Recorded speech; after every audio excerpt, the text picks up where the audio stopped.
देखिएगा, परमाणु द्रव्यमान इकाई एटॉमिक मास यूनिट, या हम लोग शॉर्ट में लिखते हैं एएमयू, मतलब उसी का अर्थ है। या तो इसको हम लोग यूनिफाइड यूनिट भी लिखते हैं, मतलब इस शॉर्ट में यू भी लिख के हम काम चलाते हैं एटॉमिक मास यूनिट को। ठीक है, इसके बाद कार्बन 12 या C12, कार्बन 12 या C12 का C मतलब कार्बन के द्रव्यमान के 12वें भाग को हम लोग क्या कहते हैं, एक एटॉमिक मास यूनिट कहते हैं। मतलब कार्बन जो है ना, कार्बन 12 के 12वें भाग, 12वां भाग मतलब 1/12, ओकरा के हमने कहला से एक एटॉमिक मास यूनिट। ठीक है, इसके बाद देखिए, इसे हम लोग यू से व्यक्त करता है, मतलब इसको शॉर्ट में एटॉमिक मास यूनिट, मतलब ए ना लिख कर हम डायरेक्ट यू से भी व्यक्त कर देंगे तो कोई दिक्कत नहीं, यू से मतलब कैपिटल यू से लिख देते हैं। तो यानी कि हम कह सकते हैं कि एक एटॉमिक मास यूनिट जो है 1.66 गुने 10⁻27 kg होता है, 10⁻27 kg होता है, ध्यान दीजिएगा। तो सॉरी, देखिए ये जो आपका जो है 10⁻27 kg, ठीक है, प्लस में नहीं होगा, परमाणु है वो तो कम सिस्टम को है, तो उसका द्रव्यमान जो होगा बहुत कम होगा, तो -27 kg है, प्लस में नहीं है। ठीक है, अब देखिएगा प्रोटॉन जो है, इसका प्रोटॉन जो है इसे हम लोग एनोड किरण कहते हैं, क्योंकि यह प्लस में रहता है। ठीक है ना, इसलिए इसको एनोड किरण कहते हैं।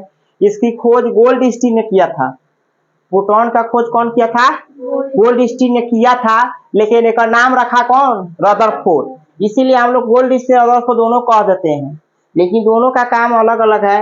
ये खोज किया, ये गोल्डस्टीन ने क्या किया था कि सोना के पत्थर पर क्या किया था कि अल्फा किरण का प्रहार करा के, और उसने देखा कि जो बीच वाला जो भाग था उससे क्या हुआ, प्रकाश जो पार नहीं किया, टकरा के वापस आ गया।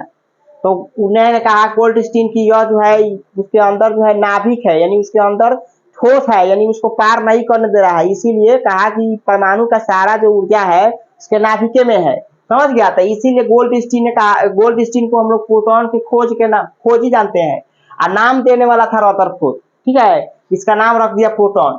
उसके बाद आगे देखिए, प्रोटॉन का सापेक्षिक द्रव्यमान 1.0072 एटॉमिक मास यूनिट होता है। ठीक है ना, समझ में आ गया। यानी अब इसी का जो है प्रत्यक्ष द्रव्यमान 1.6725 × 10⁻27 kg ये होता है। ठीक है ना, और इसका आवेश प्रोटॉन पर जो आवेश है, प्रोटॉन पर आवेश है प्लस 1/6 × 10⁻⁹ कूलम, ये आवेश है। ठीक है, अब देखिए इलेक्ट्रॉन तथा प्रोटॉन पर आवेश की मात्रा समान होती है, मतलब जो इलेक्ट्रॉन और प्रोटॉन दोनों का आवेश का मान है, मान जो है ना परिणाम में सेम है, लेकिन माइनस और प्लस का अंतर आता है। इलेक्ट्रॉन ऋणात्मक है और प्रोटॉन धनात्मक है। ठीक है, किंतु इनकी प्रकृति मतलब उल्टा है एक दूसरे का, माइनस प्लस का। ठीक है, कर लो।